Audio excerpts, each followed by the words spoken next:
Hello, আসসালামু আলাইকুম সবাইকে ওয়েলকাম জানাচ্ছি এই টিউটোরিয়ালে। আজ আমরা জানব ক্যালোরি কাকে বলে সেই সম্পর্কে। চলুন শুরু করি। ক্যালোরি ক্যালোরি ক্যালোরির সংজ্ঞা। ক্যালোরি হলো শক্তির একক যা সাধারণত খাদ্য ও পানীয় থেকে শরীরে পাওয়া শক্তি পরিমাপের জন্য ব্যবহৃত হয়। 1 ক্যালোরি হলো সেই পরিমাণ শক্তি যা 1 গ্রাম পানির তাপমাত্রা 1 ডিগ্রি সেলসিয়াস বাড়ানোর জন্য প্রয়োজন হয়।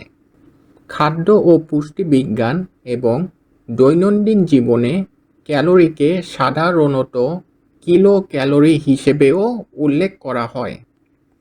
এখন জানতে হবে 1 ক্যালোরি সমান কত কিলো ক্যালোরি। 1 কিলো ক্যালোরি সমান 1000 ক্যালোরি।